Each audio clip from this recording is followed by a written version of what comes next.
Hi guys, my name is Melody and thanks for stopping by, and today I'm going to talk about books. Obviously by the title of this video I have nothing better to offer you for that one, but I was reading quite a bit last week while I was not feeling well, so I got through 4 books.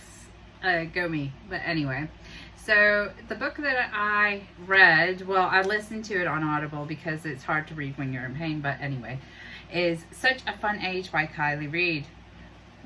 What I will do is I'm going to read the synopsis, I'm going to go through my overview of it, and I will let you know how I scored it. The current rating on Goodreads is a 3.84, which is fairly good for a book. I believe this might be the author's first book, but let me just have a look here. Yep, it is the author's first book. It was published in December 2019.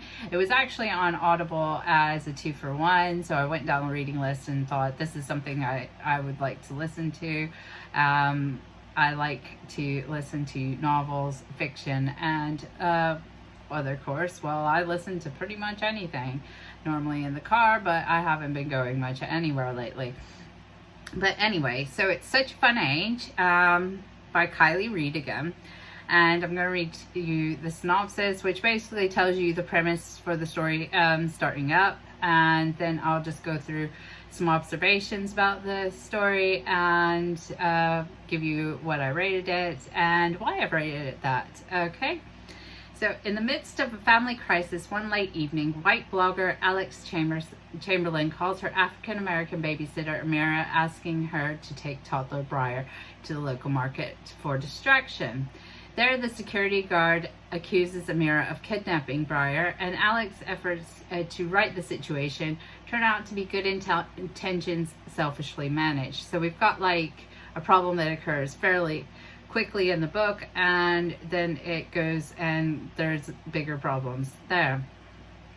Okay, so we'll just go through a bit here. I'll go through my notes and then I'll just say a few things, and I hope I get this right for some people, because I know this is not my experience, because I am a middle-aged white woman reading about someone in their 20s. Well, a black woman in her 20s, but like I say, is that we all need to broaden our experiences and learn to see through the eyes of others if we want to create that empathy and to stand up for people as well. So the main character, Amira, is a 25-year-old African-American college graduate in Philadelphia. She's recently graduated, but she still doesn't know what she wants to do with her life yet. She feels that the only skills that she's come away with from college is being a really good typist and a babysitter. She worries about money, and especially her health insurance, because it will disappear on her 26th birthday, as neither of her 2 jobs offer enough income or benefits for her to maintain her health insurance, which she is still on with her parents. The book follows this year between her 25th and 26th birthday. So this is the time period from there. Her best friend is Zara, who always wants her to go out and do things, but knows that Amira is holding her friends back because she doesn't have the money or job title or status that they have, so that comes with their careers. So they're unable to go on girls' holidays or do other things like get the nails done and all that, which a lot of girlfriends do, like spa days and things like that, even like the 2-for-1 spa days is what they say. So Amira also lacks social media presence, so she's very different from other people her age, as she doesn't go on the internet because she doesn't deal with it, is what she says there, and it separates her from her peers who are always on the phones going on the internet. But there are, like, in this story, there's like text messages as well going back and forth, which is very of the age. Her employer, Alex, is a social influencer who works from home and who's made a job from writing companies to get free things. So she's always tweeting, and she is always on the internet. So that sets her apart from Amira as well, because she is a well-off white woman who uses social media to her advantage and to make money. She's built up a college application consultation business from this, and promotes women to speak up and to take communication back to basics through her hashtag Let Her Speak. She moved from New York with her husband, who is a weatherman or weather presenter, so they moved to Philadelphia for him to work.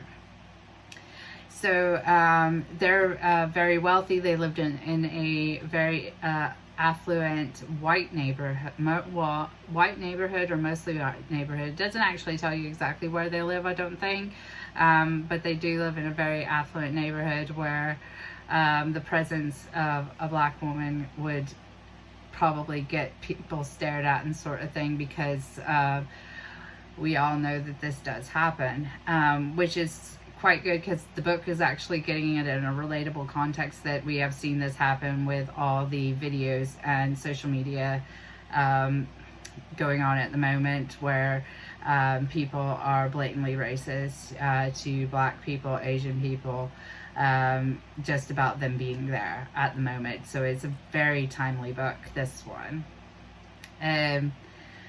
Because this has all happened in the last couple of years. However, this book is actually set in the in around 2016, so 2015, 2016, as Hillary Clinton's trying to become elected, and Alex wants to work for a campaign group and things like that. So Amira actually babysits Alex's daughter, Briar, who's a hyper 3-year-old who is an extremely accurate representation of a child who just wants to be loved and paid attention to.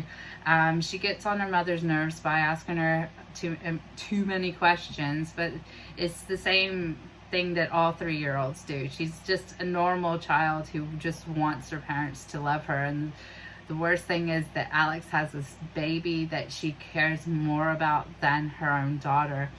And Amira calls Briar her favorite little person, because she absolutely loves her to death, even with all her quirks and just being a typical 3-year-old sort of thing.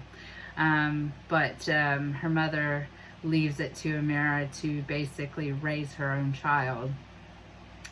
That's probably giving you too much of a hint of the story, but that's one part that's actually a big deal, and it's a big part of Amira's story, that that Briar is seen as an afterthought by her mother.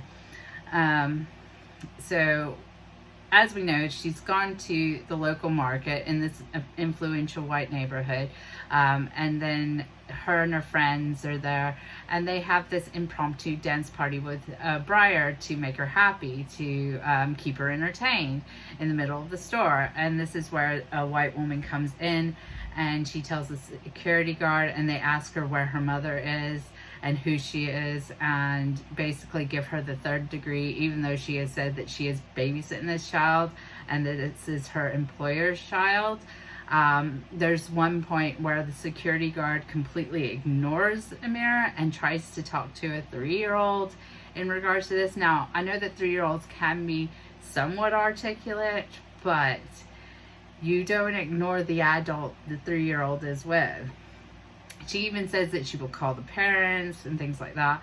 And it becomes a whole situation where a white man is filming this on his video, on his camera, and gets it in regards to the whole incident. So eventually Amira gets a hold of the girl's father, and he comes down and stops the situation from happening, even though the situation never should have happened, and it is a very big deal. However, Amira, in her head, because she thinks that all she graduated college with is this typing and babysitting as her employability, sees it as if she had a different job, this would have never happened. Not that this happened because of her race or anything like that. She doesn't see that this is a completely aggressive situation and it shouldn't happen at all in any place. But she goes up to the man who's filming it, and she tells him to just delete the film. And so she thinks he's deleted the footage. That's the crux of the situation. So the footage is apparently deleted at this point. Apparently. I will not go further on that one because that gets into the other story. So the guy on the phone that's filming it, his name's Kelly, he tries to get her, he contacts her. I can't remember how he gets her phone number, but he contacts her and he wants her to write an opinion piece to go into the newspaper in regards to this big event, this discrimination that she has experienced and things like that. But she says no, she doesn't want to deal with that. She just wants to move on with her life and move on with her job. So so he actually comes in, and they go to a club, and he comes in and he has a group of black friends with him. He's the only white person in this group of friends. Her friend Zara finds this problematic, as why is he the only one out of his whole friend group and things like that. So eventually Amira starts dating Kelly, and she becomes his girlfriend, and he puts more and more pressure on her to like show this tape or whatever, or give her experience sort of thing. Then he also finds out that her employer is Alex, and there is a connection there between Alex and Kelly, which causes more tension as such. There is actually, when you're reading this, you will notice that there are quite a lot of microaggressions, but sometimes it does seem that Amira is trying to just shrug these off, or not notice them as much as like maybe someone else would. Such as her friend Zara seems to like be more clued in on what's going on than she is. I don't know if it's because she's just trying to keep it together and to continue these jobs, and she's just so worried about her financial situation and what's going to happen, and the fact that she hasn't moved up in the world as she sees that she should have, or as she sees her friends have done, sort of thing. There's a point where Kelly actually uses the N-word, she says the hard R, which we all know what that is, and that gets you a bit dodgier as well. It's a very cringy moment. Obviously, if you don't like that, yeah, I can understand. It's very cringy for me because I don't like that word. I don't use that word. That's not a word for me to use. So, but it helps progress the story along with this. So there's a point where Alex invites her friends from New York. I believe it's a Thanksgiving party. This is when Kelly figures out that Alex is her employer. So this starts the further of the downward spiral for what is to happen in the climax of the story. Alex has a black friend who is a very successful friend, and she talks to Amira, and she seems to actually look down on her because she hasn't found her way in the job market as a strong young black woman, which is also I don't know if that's something that happens often, but that's how it's portrayed in this story. Is like they're all like, oh, she should be this and this and this because she's so good, but Alex also fixates on Amira as well and wants to become her friend, and they're from two separate worlds. Amira dismisses Alex for the most part, but brings Kelly in, so this is where it becomes like this sort of power struggle sort of thing. But you find, like I say, you find out more about why there's such a power struggle and what's actually going, because sometimes it feels like Amira is just placed in the middle of these two white people that are having a feud over something that happened quite a long time ago, as well as them projecting onto Amira what they want to see and not what she wants to do, sort of thing. But in the end, you'll like the ending. The ending's good. So I'm not going to tell you then, because I'm just going to spoil it for you, and that would be bad. I really hope I've explained this well to you. So I've given it a 4 because it was good enough that I wanted to continue it and wanted to get through it, and I wanted to find out what happened next. I found it cringy in some places, which was quite, which I believe is the point, is to be uncomfortable with the situation, because that is what we need to do. We need to be uncomfortable so that we can correct these situations in the future and to learn from them. I also found it to be quite articulate, well written. Some points I wish that Amira would had listened to her friend Zara more than she actually did, and to listen to her own gut. But if she went that way, the story wouldn't have played out how it played out. But I think anybody would actually enjoy this book. It's such a good book. For a first novel, it's very well written, and I really liked it. And I would recommend it to anybody. What I will say is, if you have anything to say or discuss, or if you have any other insights for me, just leave those in the comments below. If I've said something that may not be right, just let me know. I do try to correct myself.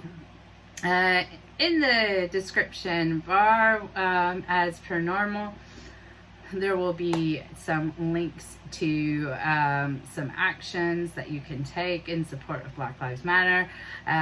This will be going out before the Fife event, and that will be linked as well below if you want to join Black Lives Matter March in Fife at Pitt and Creek Park in Dunfermline. I believe it's on the 1st of August. Please have a look at that if you are in Scotland. Yeah, and just stay safe, stay positive. I love you guys, and I will see you in the next one. Bye.